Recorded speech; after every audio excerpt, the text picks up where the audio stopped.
The rebellion of the truckers, both in Canada and the United States, represents kind of what Marx envisioned, a true worker-led, working-class revolt. And is it any surprise the left is vehemently opposed to it? I want to talk about why the left hates Joe Rogan so much. Author Peter Schweizer will join me. We're going to talk about China's deep ties to the Bidens and a whole bunch of other U.S. elites. Trump and Pence are kind of at it again, and I'll try to play umpire. And finally, I'll consult theologian Joseph Pieper on the question of whether work is for its own sake or whether it's for the sake of something else. This is the Dinesh D'Souza podcast.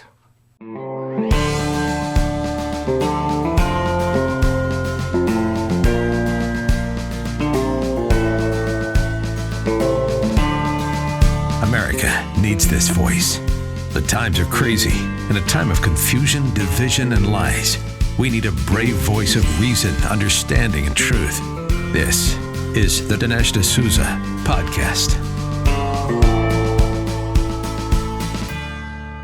It was Karl Marx who coined the slogan, "Workers of the world unite."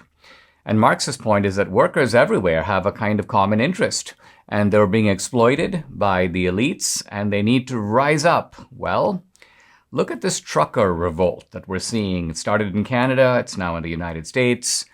And who are the truckers? Well, they're the working class. These are the blue-collar guys who get it done and deliver merchandise and drive cross-country, and they are up in arms about, well, what they see as elite tyranny, symbolized by vaccine mandates, shutdowns, and so on. So this is something that the left has waited for a long time. Well, really, ever since Marx. So they've been waiting for this for 150 years. And for a long time, there were socialists who said, well, the working class, they're not organized. They don't know how to do this revolt. The revolt has to be done for them. This was kind of Lenin, who talked about a kind of proletarian vanguard, a leadership elite that would sort of spearhead the revolution. Well, here with the truckers, you don't have that kind of elite. This is not something that is being organized by a group of intellectuals or professors or lawyers. It's the truckers themselves. So this is a bottom-up, genuine working class revolt. And guess what? The left absolutely hates it. And so here we get to an insight that Marx seems to have missed completely, which is that the values of the left, certainly the modern left, today's left, are thoroughly antagonistic to the values of the working class. From the left's point of view, the working class is obsessed with religion, they're obsessed with guns, they're obsessed with patriotism, they want to be left alone, they want to be free, and of course, the elites don't want them to be free because the elites want to be ruling over them. And so the elites look at the working class guys as being these kind of misguided, racist, white supremacist. You can just see all the slogans. And sure enough, in Canada, Justin Trudeau has been excoriating the truckers. They're a small fringe. Now, let's leave aside the question of whether the truckers are a fringe or not. I guess you can argue about this. Canada is a more liberal country than the United States. I've looked at some survey data that says that 65% of Canadians support these vaccine mandates. About 50% of Canadians think that the government needs to crack down more on the unvaccinated. And apparently a lot of truckers are vaccinated. But here's the point. You've got this trucker revolt that's being portrayed as a, quote, fringe minority. Only 12,000 truckers are involved. But presumably, if this was some kind of a fringe revolt and the vast majority of the Canadians or Americans are against the truckers, my question is, where are the counter-protests? Where are the normally, if there's a fringe group, if the Ku Klux Klan, for example, organizes a rally in Virginia and they produce 100 people, there are usually 700 people protesting the KKK on the other side. So where's the counter-protest to the truckers? Turns out that there really isn't one. The truckers, as I say, are a genuine grassroots movement. Now, there are some, Canada, although a liberal country, is liberal. This is kind of similar to America in the cities. And the cities in Canada, I'm thinking of places like Toronto and Quebec, Montreal, do dominate the politics of the country. But nevertheless, there are large swaths of Canada, particularly Western Canada, going all the way out to Vancouver, that are more conservative. And apparently the trucker revolt is being driven from British Columbia, from that part of the country. And look, I think as the Canadians take a stock of the situation, the political elites are all against the truckers. But really, who needs political elites? We do need truckers. Without truckers, you're not going to get food. You're not going to get basic provisions. You're not going to get stuff in the stores. The truckers are the people who keep the country, you may say, moving. And the politicians do not. In fact, when the politicians go on vacation, the country does just fine. Thank you very much.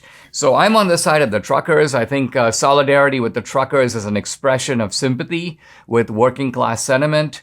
It is a statement of resistance to the elites that have taken COVID as an opportunity to establish ever greater control over our lives. Debbie and I are MyPillow super shoppers, and Mike Lindell, the inventor and CEO of MyPillow, wants you to be a super shopper, and he wants to make it easy for you to do it. Well, how? By giving you great deals. For example, his Giza Dream bed sheets now are 60% off, as low as $39.99. This is the time to stock up. And plus, with any purchase using promo code Dinesh, you're going to get a free copy of Mike's book. He's also offering up to 66% on other products, all the MyPillow products, about 150 of them. They come with a 60-day money-back guarantee and a 10-year warranty. Call 800-876-0227. That number again, 800-876-0227, or go to mypillow.com. And to get the discounts, you need to use promo code DINESH, Dinesh. What's the controversy over Joe Rogan's podcast really all about? Now, Joe Rogan is, he's not a conservative. He is a fellow who doesn't go with the establishment. He's a fellow who asks questions. He's a fellow who likes to learn. He puts guys on his podcast. He doesn't mind putting guys from widely across the political spectrum. It's not clear what Joe Rogan's own politics are. At one point, I think he said he wanted to vote for Bernie Sanders. I know that he wasn't an enthusiast of Biden. In fact, he memorably described Biden as going with Biden as kind of going on a hike with a guy with a very dim light bulb that was about to go out, flashlight.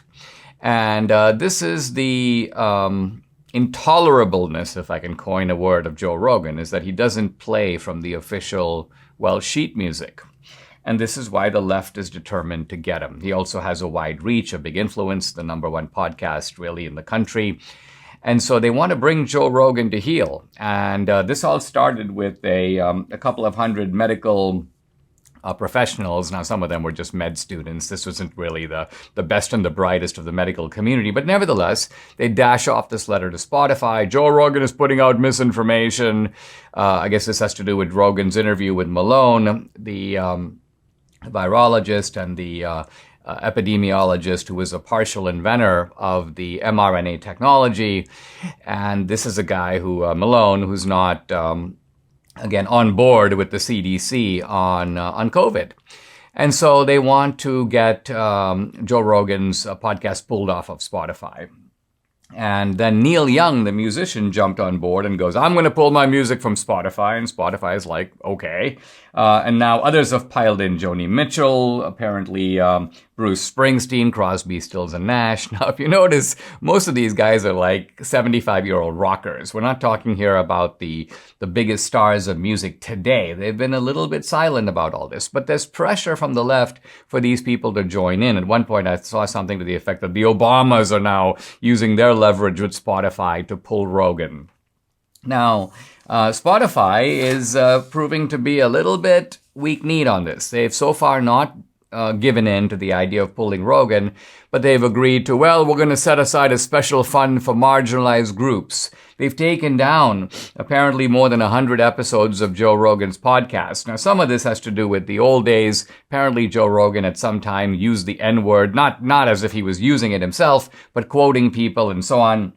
He's interviewed Gavin McInnes, founder of the Proud Boys. He's interviewed Alex Jones, Milo Yiannopoulos. So Rogan is not allergic to to having people with bold and even outlandish views on, because he wants to hear them out. He's got this kind of inexhaustible curiosity, and I think that's a good thing. That's a good thing in our debate. We should have that sort of thing in America, and obviously it appeals to people because Rogan has a kind of young demographic, an ideologically quite diverse audience. By the way, this is why Spotify paid Joe Rogan a whole bunch of money to bring his podcast over to Spotify. So this is really not about misinformation. It's not about the N-word. Let's remember that the Antifa dude, Joseph Rosenbaum, used the N-word in his confrontation with Kyle Rittenhouse. The left didn't seem to mind that at all. Howard Stern, the shock jock, who's now a major leftist, but Stern in his old days used the N-word all the time, used vulgarity, used all kinds of derogatory racial epithets.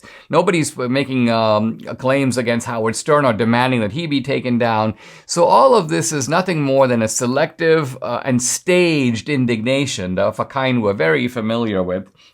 And I'm worried that Spotify will collapse in the face of this pressure. Here's the text of Spotify CEO Daniel Ek, his note to his own staff. And I'm just going to read a line or two because you get the tone. Quote, "Spotify team, there are no words." First of all, whenever someone goes, "there are no words," you know the guy's lying, because he's acting like he's so deeply troubled. He's unable to find the correct there are no words I can say to adequately convey how deeply sorry I am for the way the Joe Rogan Experience controversy continues to impact each one of you. Not only are some of Joe Rogan's comments incredibly hurtful, I want to make clear they do not represent the values of this company. I know the situation leaves many of you feeling drained, frustrated, and unheard. So what this is a weak-kneed CEO responding not to the genuine outrage, but the pretend outrage. This is a performance, and the left realizes you put on the performance, you get the CEO to jump, and then you use that weakness. You prey on it. You recognize that that weakness shows that the CEO is an invertebrate. He doesn't have a backbone. What's required is more pressure to get him to yield. And given all this, and this is in a way a sorry testament to the state of our culture these days, I fear for the future of Joe Rogan.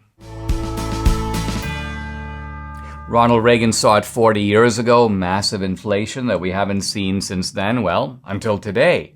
In Reagan's own words, inflation is as violent as a mugger, as frightening as an armed robber, and as deadly as a hitman. Now, right now, your retirement accounts are under attack thanks to the inflationary policies of this administration. You need to do something about it. What? Well, call Birch Gold.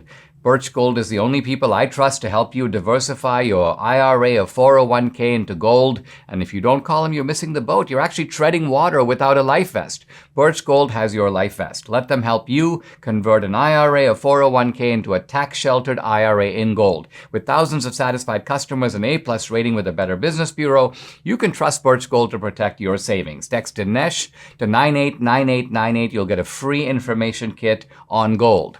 Reagan knew the biggest threat to our wealth. Protect yours now. Text Dinesh to 989898 and get your free information kit from Birch Gold now. In what I admit is a move that surprised me, the Republican National Committee voted to censure both Liz Cheney and Adam Kinzinger. These are the two Republicans or nominal Republicans who are on the Pelosi January 6th committee. And interestingly, Ronna McDaniel, who's normally very cautious, this is the RNC chairwoman, was behind this. And they said, hey, look, these are people who have become party to a political persecution. Notice how these ideas of political persecution that were once, was one time it seemed like Julie Kelly and I and three other people were talking about this, but now this has now become the mainstream of the Republican Party. And it's recognized the horrific role that Kinzinger and Cheney are playing as stooges of Pelosi. Now, Cheney, of course, fires back. I do not recognize those in my party who have abandoned the Constitution to embrace Donald Trump. Well, this isn't really about Donald Trump. In fact, Donald Trump hasn't said a whole lot about January 6th. This is about fellow Republicans who are being put in solitary confinement, in a sense, tortured. And some of them are nonviolent, and some of them have not even had a trial. They haven't been found guilty of anything. And even so, Cheney and Kinzinger have been the cover artists for this political hit, and hit by the Democrats. Now, Kinzinger is an opportunist, and he's basically making his way out of politics. But Liz Cheney is running again.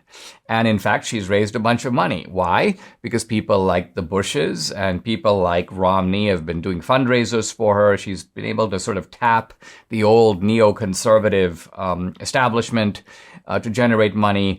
I don't think there's any real prospect that she's going to win re-election, but nevertheless, she's got a war chest, and she seems to think that this kind of independence, if you will, is going to enable her to survive politically. But I want to think a little bit about Liz Cheney, because even though, Trump issued a statement and said, in effect, that he goes, congratulations to the RNC and its chairwoman, Ronna McDaniel, on their great ruling in censuring Liz Cheney and crying Adam Kinzinger, two horrible rhinos. And that's the word I want to zoom in on, because Liz Cheney in her voting record has not been a rhino. It's not right to say that Liz Cheney is some kind of a leftist in disguise. No, you have someone with a pretty conservative voting record. And so what's up with Liz Cheney? Well, I think that there are really three things that are up with Liz Cheney. Number one, family loyalty. Liz Cheney sees this, her animus against Trump is because of Trump's not just personal attack on Dick Cheney, but also his ideological attack on what Dick Cheney's whole career represented, which is essentially a kind of hawkish foreign policy focused on military intervention, the war in Iraq. And so Trump derided all that. So I think Liz Cheney sees it as a measure of family loyalty to push back. Number two, Liz Cheney is, and she's not alone in this, of course, in the Republican Party, very straight-laced. And so her straight-lacedness, I think, turns against Trump. She doesn't understand how other people who are also straight-laced manage to vote for Trump and go, listen, Trump is the right man for the right time. Trump is the guy who knows how to fight. Trump is providing a kind of leadership the Republican Party does not typically provide. And so personal foibles and peccadillos aside, we're going to support the best general in this sort of current domestic Cold War. But Liz Cheney doesn't get that. She's like, why would anybody want to support that guy? So here you have a person who has this family loyalty, who is straight-laced, and who then, this is the third element that I think is needed to complete the picture, has a certain kind of obstinacy and self-righteousness. I say that because she's the kind of person where if you question her, look, you have the vast majority of the Republican Party that's gone the other way. And you think a normal person would go, well, you know what? Yeah, I have these views, but when all my fellow Republicans think differently, maybe there's something wrong with the way I'm seeing it. But that's not Liz Cheney. Her view is, I'm right. Well, if the majority of Republicans don't see it my way, that's because they are craven sycophants who have decided to worship at the altar of Donald Trump, whereas I alone, Liz Cheney, are going to stand against the tide. So this is the self-righteousness I'm talking about. It's actually a character defect. Why? It's a character defect because it doesn't recognize that there is a range of ways that one can look at a situation in the world. And by the way, we have to extend that same sort of sympathy of understanding, which I've tried to do in this very segment, toward Liz Cheney, but it's a sympathy that I don't detect that Liz Cheney has for the rest of us. Hey guys, this is turning out to be a critical year for America, for the country, and it's also a critical year for AMAC. This is the Association of Mature American Citizens, along with its over 2 million members. The Biden administration and Congress are pressing forward with radical overhauls of voter integrity, much more legislation that could hurt our seniors. And the midterm elections this November will be a battle for freedom versus socialism. Now, unlike liberal groups, AMAC is America's conservative, action-oriented, 50-plus organization fighting hard literally every day in Washington and across the nation for our seniors. I'm urging you to choose AMAC now. You'll get all the great membership benefits, including AMAC discounts on hotels, travel, restaurants, and your membership will support your values. Go to amac.us/Dinesh. Again, go to amac.us/Dinesh to become an AMAC member like me and Debbie have now. Guys, I'm just delighted to welcome to the podcast Peter Schweizer, my friend, investigator extraordinaire, president of the Government Accountability Institute, and author of this remarkable bestseller, Red-Handed: How American Elites Get Rich, Helping China Win. Peter, thanks for joining me. There's just so much in this book. It's so thoroughly researched. I want people to get the book, read the chapter and verse for themselves. But let's just touch on some of the high points, starting with the big man, Joe Biden. How has Joe Biden and the Biden family enriched themselves at the hands of the Chinese? Well, Hunter Biden did a series of business deals in China. I first reported on that back in 2018. But we have new information. We have the Hunter Biden laptop. We have an email collection from one of his business partners. And what we've done, Dinesh, is try to figure out exactly how much money did they get and who made those deals happen. Or as our kids would say, who made it rain for the Bidens in China. And what we found is that the deals that we know of, they received some $31 million in these deals. And these deals were arranged by Chinese businessmen. And every single one of them has links to the highest levels of Chinese intelligence. So what was initially a story about corruption, self-dealing, and cronyism is, in my mind, a story now of intelligence, possibly of espionage. And we need to entertain the idea and investigate the fact that the Biden family may actually be compromised by Chinese intelligence. One thing I found striking is that we know, and I think you talked in one of my movies about Rosemont Seneca as being one of the pass-through companies that was set up by Hunter Biden along with a business partner named Archer. But here in the book, you divulged that it isn't one company. Rather, there's a kind of a myriad, a network of companies. And I wonder if the motive of doing it this way is to camouflage the degree of involvement between the Bidens and China. I think absolutely that's part of the motivation. I mean, there are dozens of LLCs, limited liability companies that Hunter Biden set up. Some of them are simply pass-throughs. Some of them serve very specific purposes. But yes, it's kind of this plate of spaghetti of entangled LLCs that work together. And I think obscuring the trail is part of it. It's also clear that Hunter Biden was trying to obscure the trail in other ways. One of the things I point out is that once he started securing these deals in China, that, as I said, are linked to Chinese intelligence in some way, you have Hunter Biden make a very bizarre request. He goes to the U.S. Secret Service, and they've confirmed this, and says, I don't want protection when I travel overseas, including to China. This is remarkable because anybody who does business in China knows that you can be vulnerable to compromise, to all kinds of intelligence operations, and that would include the vice president as well. So yes, there's a lot of efforts here to conceal who he was doing the deals with and how that money was channeled back to the family. Also, Peter, once you trace the money flowing into the Biden family, you make it really clear that this isn't just for funding Hunter Biden's drug habit, or it isn't money just for Hunter Biden to pocket for himself. There's a very interesting way in which it flows back to other members of the Biden family, including the man sitting in the Oval Office. Describe how that happens. Yeah, it's interesting. Joe Biden says, I've never taken a dime of foreign money. Well, that's because it's in effect laundered through Hunter, because what we found out is that Hunter Biden was subsidizing his father's lifestyle. He was paying some of his monthly bills, but he was also paying for other expenses like renovations on his home in Delaware, while Joe Biden was vice president of the United States. So Hunter Biden, in a sense, is kind of the entity that serves as the pass-through between these Chinese companies or businessmen and Joe Biden himself.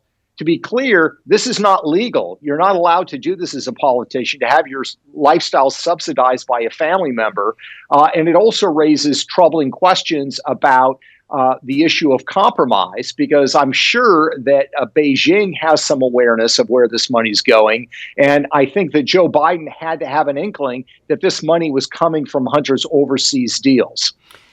I mean, one thing, Peter, is that you could have written a whole book just on the Bidens, but you expand the circumference of this inquiry. You talk about members of Congress. I want to focus briefly on two, Nancy Pelosi and Dianne Feinstein. I mentioned Dianne Feinstein because she's not only an influential senator, but she's been in there for a long time, and so has cultivated, as you demonstrate, long-term dealings with the Chinese. Talk about how the Pelosi and Feinstein families have struck it rich, in part through the Chinese. Well, Dianne Feinstein, as you point out, it's unfolded over the course of decades. And what's important to point out is that Dianne Feinstein was the chairman of the Senate Intelligence Committee, one of only a handful of people that get access to the top intelligence in the country. And during her tenure in that position, her husband was securing hundreds of millions of dollars of deals in China, deals with Chinese state-owned companies. A lot of them were regarded as groundbreaking because her husband, Richard Blum, was the first one to get those kinds of deals in China, which speaks to the fact that these were special deals. But to show how this penetration worked in sort of a bizarre way, while she is chairman of the Senate Intelligence Committee, her husband, Richard Blum, is a large shareholder in a Chinese computer company called Legend, which sells computers to the United States military. You got to wonder how that happens.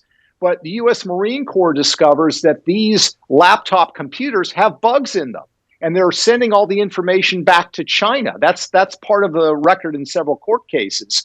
So the bottom line is the chairwoman of the Senate Intelligence Committee's husband is partners with a company that is trying to bug the laptops of the United States Marine Corps at the same time. You can't make it up.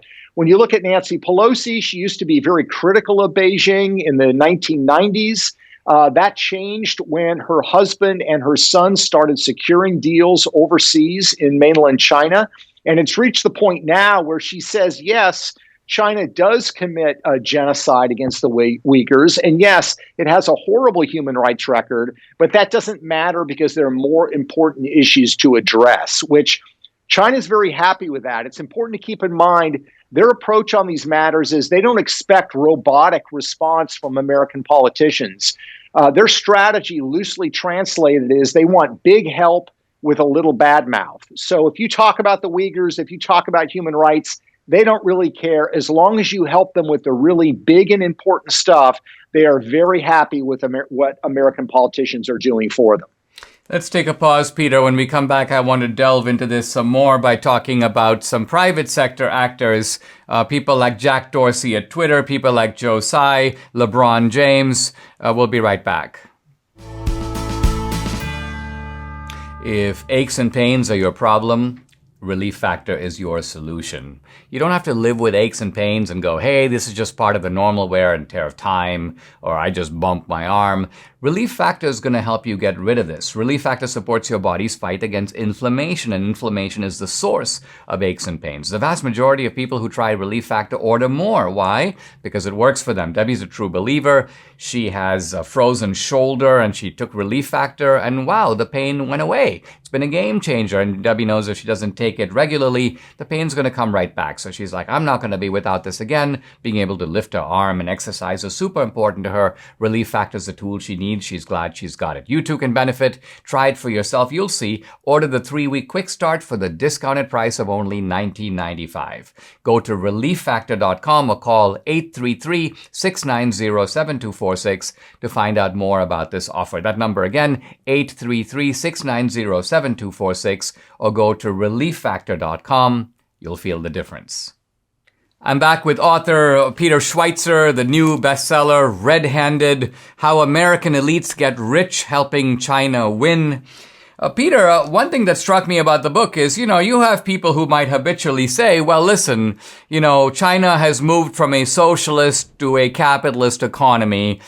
True, it's a state-directed capitalism, but it's capitalism all the same. What's the big deal of doing commerce with China? But you're not talking about mere trade back and forth in which the normal rules of comparative advantage apply. It seems to me you're talking about the Chinese Chinese government having a long-standing policy of corrupting politicians by sweetening their pockets in the hope and expectation that these politicians will then do the bidding of China. Isn't that the core argument you're making here? Yeah, no, I think this is a vitally important point for people to understand. China's not a Marxist-Leninist system. It's a Leninist system. So, yeah, you have capitalism, but it's state-directed capitalism. And what we're talking about here is not, wanting to import potato chips or export potato chips to China. What we're talking about here is getting access to critical Chinese industries, being able to invest in certain companies and certain industries that are restricted, and sweetheart deals where it's really not at all merit-based. It's not based on some competition. It's based on the Chinese government deciding to enrich a politician and their family. And they have a term for this, by the way. They call it elite capture. That's the term that Chinese intelligence uses. And it's kind of genius if you think about it, Dinesh, because they know if they go head-to-head to the United States, they're going to run into trouble. We've got a dynamic economy. We've got cultural influences around the world. So their strategy is we're not going to go head-to-head. We're going to effectively lobotomize our chief rival, the United States, by buying off key elements of the leadership. If we can get the leadership to ignore Chinese threats, to ignore our expansionist policies, to make excuse, we will win this race. And they are very confident. And I think if you look at the evidence right now, they're doing a pretty damn good job of doing it. Peter, let's move beyond the immediate precincts of government to now move into the American private sector. You point out that in 2010, Jack Dorsey was a little shocked to hear that Twitter had been banned in China. Now, all these high-tech guys want to make money in China. They see it as a giant market and a bigger market even in the future. So talk about Twitter's strategy. Once they realize we have no business in China right now, they needed to take down this sort of Great Wall of China, so to speak, in terms of Twitter. How did they do it?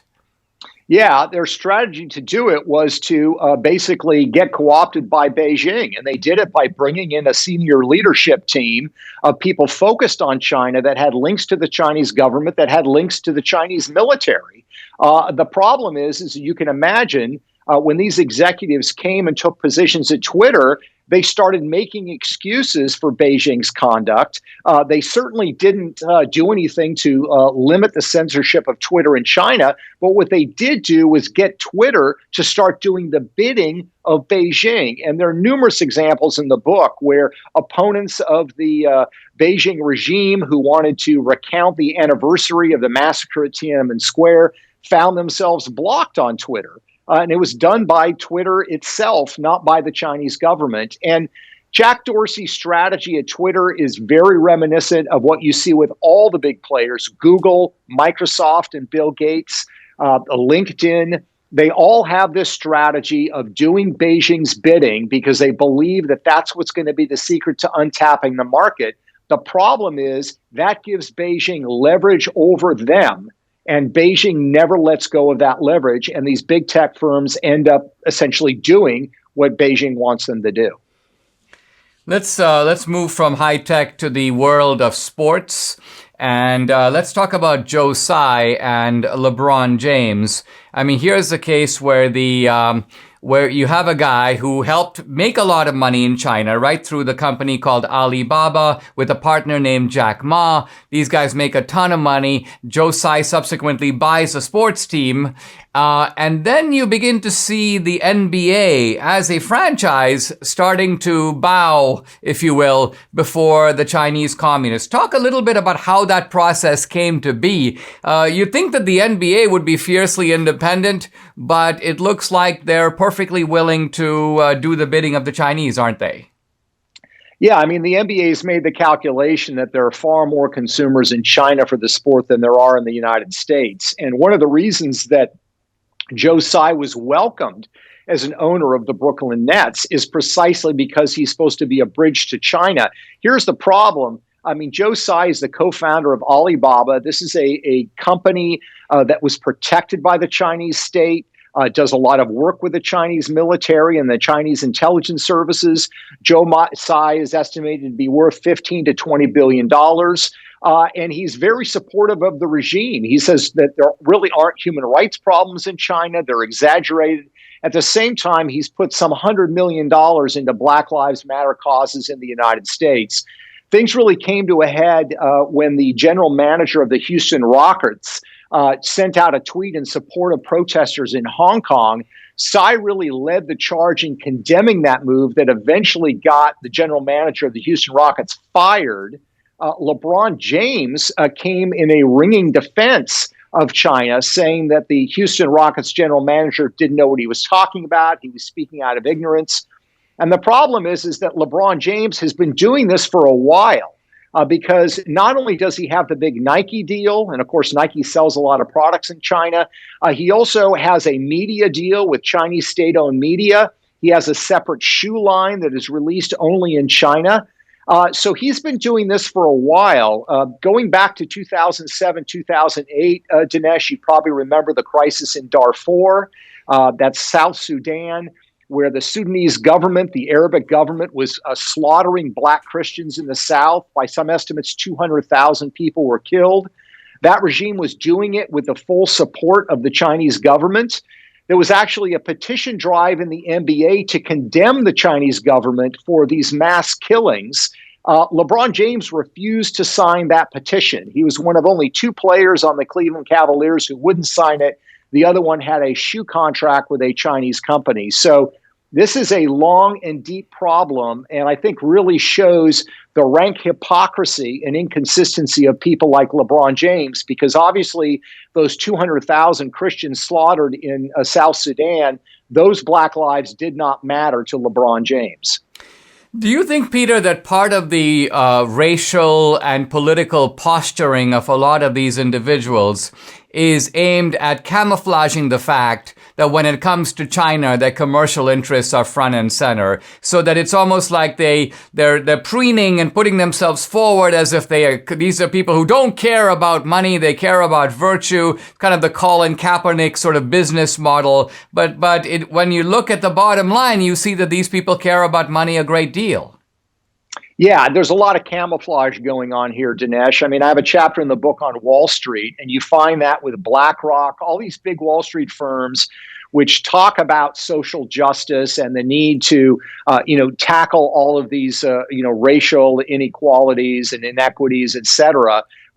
Absolutely do not say that about China. And they actually praise the regime in China. It's really quite stunning when you see the contrast between the two. So you have to ask yourself, how really committed are they to these social justice causes? Or is this a way of them kind of, making a penance or, making payments to sort of absolve themselves of the sins of what they're doing in China? Because the sins that they are engaging in China, honestly, are absolutely appalling. Peter, this is a remarkable book, folks. You got to check it out. It's called Red-Handed by Peter Schweizer. Peter, thanks for joining me. I really appreciate it. Always a pleasure, Dinesh. Thanks for having me. We all know we need to eat a certain amount of fruits and veggies for our diet just to keep us healthy, just to keep our cells going, just to preserve our vitality. But most of us, and I'm included in this, we don't do it. Partly we don't know how, partly we don't like certain vegetables or certain fruits. Well, here's a great remedy for this problem. It's called Balance of Nature. Debbie and I are sold on Balance of Nature. Every day we take 3 of these. This is the fruits, 3 of this. These are the veggies. And it's easy to do. It goes down very easily, no problem. And Debbie also swears by this. This is the fiber and spice. She says it keeps her more regular. She says it also helps with her acid reflux. So try Relief Factor. It works. Invest in your health. Invest in your life. Experience the Balance of Nature difference for yourself. And for a limited time, all new preferred customers will get an additional 35% discount and free shipping on your first Balance of Nature order. Use discount code AMERICA. Call 800-246-8751. That number, 800-246-8751, or go to balanceofnature.com and use discount code AMERICA. There's a skirmish that's developed, a public skirmish between Trump and Mike Pence. And I want to kind of adjudicate it a little bit. It's not the kind of vicious back and forth that we have seen with other people. Trump, for example, has been pretty severe in attacking Mitch McConnell. He calls him, a broken old crow. And so you've got some harshness that Trump has habitually exercised against other Republicans. Now, I don't in general approve of this. I don't think it's the right way to go. And in fact, I think Trump himself has paid dearly for it. I say this because there are Republicans, Marco Rubio being a notable example of someone that Trump sort of humiliated, and Rubio has sort of never been quite the same. Never been quite the same in general, and never been quite the same toward Trump. Now, Trump is not making that mistake with Mike Pence. This is a kind of gentleman's quarrel, but it's still worth paying attention to. Mike Pence spoke at the Federalist Society and in Florida, and he said this, quote, "President Trump is wrong. I had no right to overturn the election." And then he gives this reasoning. "The presidency belongs to the American people and the American people alone. Frankly, there's almost no idea more un-American than the notion that any one person could choose the American president." Now, you could analyze almost every line in that statement, because it's a very odd statement. Yes, the presidency belongs to the American people, but of course the issue here was this election properly conducted? That was the issue. Did the states that submitted these results follow their own rules? Trump, of course, was not asking Pence to, quote, choose the American president. Trump was asking Pence to return the matter to the states for reconsideration in conjunction with their own laws. So, in a sense, Trump was saying to Pence, hit the pause button. You have the power to do this. Now, whether or not Pence has the power to do this is debatable.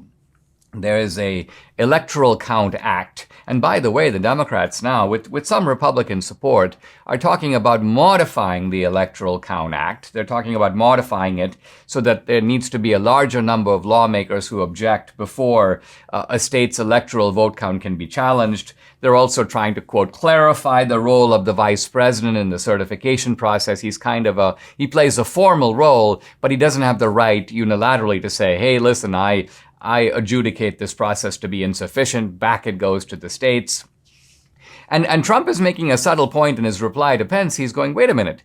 If they're trying to amend the Electoral Count Act to sort of say that the vice president doesn't have this kind of power, well, doesn't that imply that as of now, the vice president does have the power? So in other words, Trump is saying, isn't the very need, the so-called need to modify the rules, show that the rules as they are currently would have given Pence this exact power? Here's Trump. Just saw Mike Pence's statement. And he goes on the fact that he had no right to do anything with respect to the electoral vote count other than being an automatic conveyor belt for the old crow Mitch McConnell to get Biden elected president as quickly as possible. So here's Trump lashing out, not so much at Pence, but really more at McConnell. And then Trump makes the point that if there is fraud, if there's irregularities, then Pence, he says, does in fact have that kind of a right. Now, on the merits of this, I'm actually on Pence's side. I think that Pence, it would have been too much for Pence unilaterally. And remember, the thing about Pence is not merely that Pence is the one who would be deciding to send it back to the states. Pence is himself on the ticket. I mean, Pence is one of the participants in the election. Now, by the way, if this was a Democrat, they would do it. You know, the Democrats are not known to be held back by scruples or moral qualms. Wait a minute, I'm on the ticket. I can't possibly do this. But I have to say that on the merits, looked at them strictly speaking, I think that Pence did make the right decision. I do think that the challenges to the election should have come earlier. The Republican Party in general should have been better prepared. All of this is stuff I'm looking into now, and I think you know I'm making a movie on this subject. Look, I hope that Trump and Pence can mend their fences. Obviously, if Trump runs again, Pence is not going to be on his ticket. Apparently, Pence himself is considering running for the presidency. Personally, I consider that to be a bit of a joke. I'm, in fact, amazed at the psychology of people like Pence who think that they would be a serious candidate. I mean, just because you are vice president, you're the automatic front runner? No. I think what happens is that people like Pence, and this is true of others, they surround themselves by flatterers mirrors. They surround themselves by toadies. And these toadies are like, oh, yes, you would undoubtedly be the front runner. And then Pence goes, oh, boy, yeah, I better run. I'm going to make it. So there's this kind of ridiculous psychology that gets these people already predisposed to megalomania, to have their megalomania go through the roof. And then they wonder when they speak, people stare stone-faced like, what did I just hear? And they're like, what's wrong with the audience? I'm amazing. The audience must be very unamazing. It's kind of a pity that I have to lead such yahoos. So this is how that elite mentality develops itself. And instead of having a little introspection and going, you know what? I shouldn't be a candidate. Looked in the mirror, I've got to recognize I suck. I should go do something else. But instead, it's like, no, I shouldn't do something else. All my aides think I'm amazing. True, they're on my payroll, but nevertheless, they see me up close. They recognize how great I am, and therefore there are only greater things for me to come in the future. There is a amusing anecdote, I find it amusing, about a millionaire who comes across on the street a bum, a guy who's doing nothing with his life. And the millionaire says, why are you a bum? And the guy goes, well, what do you want me to be? And the millionaire goes, well, listen, you need to get a job. And the guy goes, why? The millionaire goes, well, if you get a job, you can then earn some money. And if you earn some money, you can put aside some savings. And over time, your job may lead to a better job, and that means more money, and that means more savings, and you can build up a retirement plan. So eventually you won't have to work anymore.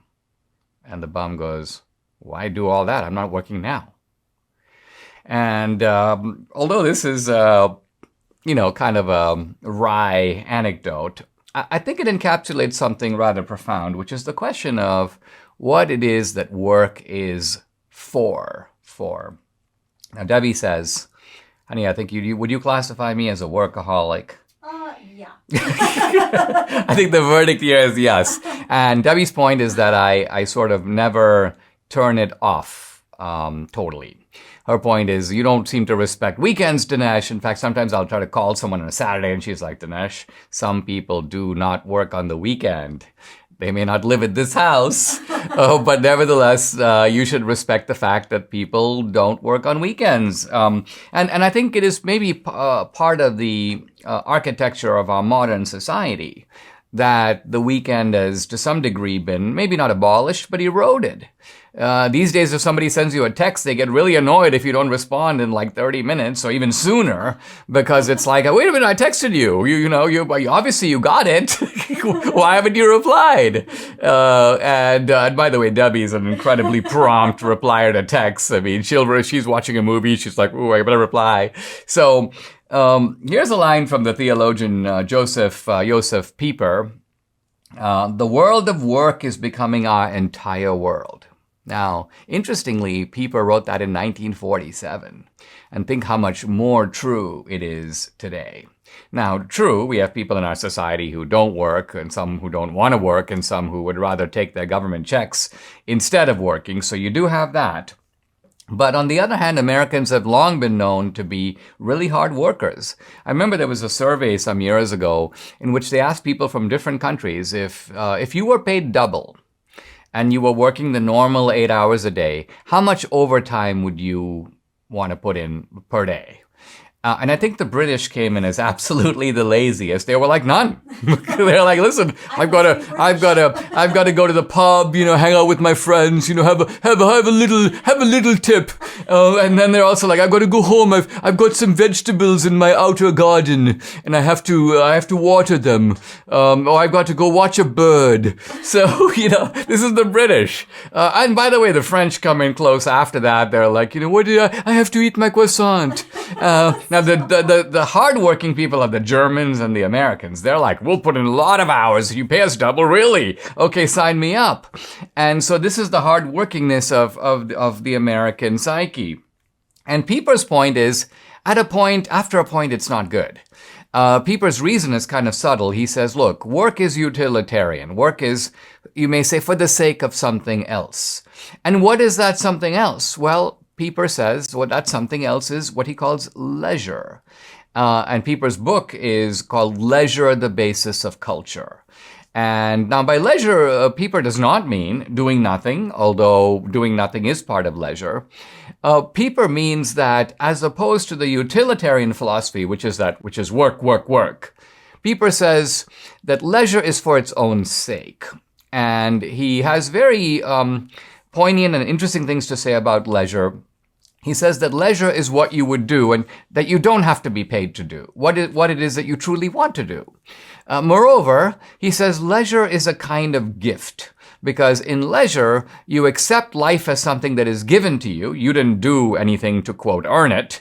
It's received by you. And in leisure, you, in a sense, absorb and contemplate and take in the beauty of life, again, for its own sake. It's not for something else, it's for its own sake. And so leisure, says Pieper, quote, allows us to grasp the world as a whole and to see our place in it. Now contrast this with work. In work, if think of it, you're on an assembly line, you're trying to get a part, you're trying to move something down the conveyor belt, you're trying to get a car made. That's a very specific thing. But, says Pieper, in leisure, we take in the entire cosmos, so to speak. And leisure for Pieper, and he's a theologian, is a form of worship. And by worship, he means this isn't you just getting something for yourself. This is you submitting, if you will, to the grandeur of creation, putting yourself under the sovereignty of God. Leisure is something that you it's a voluntary sort of submission. And in the end, says Pieper, a guy can be materially poor, but rich in terms of the psychological and spiritual good that he calls leisure. And, says Pieper, the world is fighting between the world of work and the world of leisure, and it's almost like each side wants to overtake the other. And it may appear that in our world, work has won. Work has essentially overrun leisure. Now, the one thing that I think that Pieper does not focus on sufficiently, and this is particularly true not of all work, but it is true of my kind of work, and I would describe it as work as a form of leisure. And what I mean by that is, obviously, someone like me works hard. And why do I work hard? Well, it's because I enjoy it. It's because for me, I enjoy things other than work. I enjoy hanging out with Debbie. I enjoy traveling. I enjoy spending time together. I enjoy chess. Maybe a bit too much, because yes. But the point is, I also enjoy work. And, someone once said, if you find a job that you love, you'll never work a day in your life. The idea here being that work itself is creative. Work itself is gratifying. Work itself has a pleasure that goes beyond the dollar that you earn or the widget that you make. The act itself. And I think, by the way, this is not just because of people today doing, art and creative things. It was also true of the medieval craftsman. Think of somebody who made a table, but made a table with such kind of care and creativity and love and perfection that he could step back and look at that table and go, wow, what a table. This is a kind of act of creation that I, the craftsman, have done that brings, if you will, a certain pleasure, and it goes far beyond what I can sell the table for or what I can barter the table for. So I think Pieper is right about the importance of leisure. What he overlooks is that work at times can include or be a form of leisure itself. Subscribe to the Dinesh D'Souza podcast on Apple, Google, and Spotify, or watch on Rumble, YouTube, and salemnow.com.